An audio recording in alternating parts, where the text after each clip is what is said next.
3 февраля в 5 часов утра, без сознания и каких-либо признаков мозговой деятельности, в крайне тяжелом состоянии из Гудаутской ЦРБ в детскую республиканскую больницу города Сухума поступила 9-месячная девочка.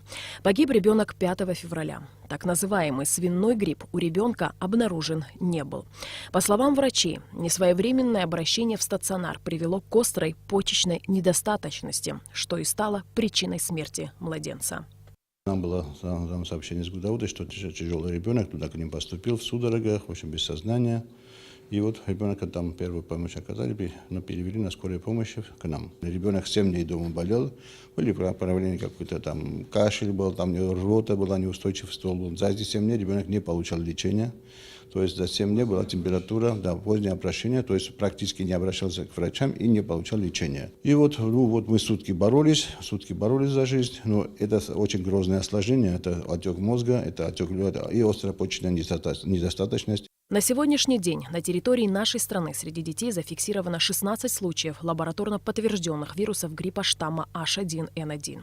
На данный момент в Сухумской детской больнице проходит лечение один ребенок в возрасте 1 месяца.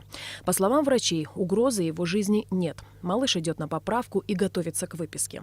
Все остальные детишки проходят лечение амбулаторно и получают противовирусную терапию. Здесь те, которые еще не обращались, скорее, может быть, из этих количество заболевших может быть и больше, это те, которых мы знаем и лабораторно установлены. А так с вирусом гриппа, в общем с вирусом гриппа, конечно, количество больных больше, чем 16 детей. Именно с вирусом штамма H1N1, который лабораторно подтвержден. Это такой же грипп, как обычный сезонный грипп. Лечится точно так же противовирусными препаратами и так далее. И при правильном, адекватном подходе лечению он протекает гладко, без осложнений. Существует несколько видов выявления вируса гриппа штамма H1N1. Это экспресс-тест и забор крови на вирусологический анализ, которые можно сделать бесплатно. Есть такие так называемые экспресс-методы, это то есть сразу получаешь ответ.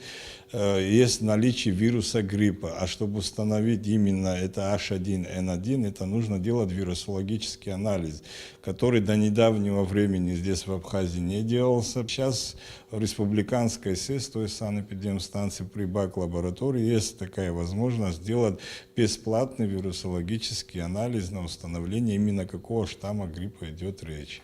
Полоски, которых сейчас на данный момент, их нам дали с Минздрава в одно время, но их было небольшое количество, мы их уже используем. На данном этапе у нас нет таких тест-полос. Как отмечают специалисты, по сравнению с прошлым годом, в этом году в нашей республике количество заболевших различными вирусными заболеваниями больше. В среднем в день детская больница принимает до 100 детей. Пользуясь случаем, хотел бы обратиться к населению и сказать, у нас республиканская детская больница, то есть стационар, где дети должны, те, кто они госпитализируются, лечатся в стационарных условиях. Очень много амбулаторных больных. Хочу к ним обратиться, пользуясь случаем. Они должны обращаться в свои местные поликлиники, чтобы они осмотрели, сделали первичный осмотр, если нужно лечиться амбулаторно, если требуют стационарного лечения, потом они в дальнейшем будут обращаться к нам в стационар. Мы просто не имеем физической возможности, чтобы одновременно заниматься и стационарными, и амбулаторными больными. Лучшей защитой от вирусов гриппа, по мнению специалистов, является противогриппозная вакцина, которую необходимо делать ежегодно в осенне-зимний период. Также врачи рекомендуют чаще мыть руки с мылом, промывать слизистую носа раствором поваренной соли, использовать оксалиновую мазь и носить медицинскую маску. Так называемый свиной грипп практически ничем не отличается от обычного сезонного вирусного гриппа. Свиной грипп лечится так же, как и все другие виды вирусных инфекций. Специалисты призывают не поддаваться панике, не запускать болезнь и следовать назначениям врача.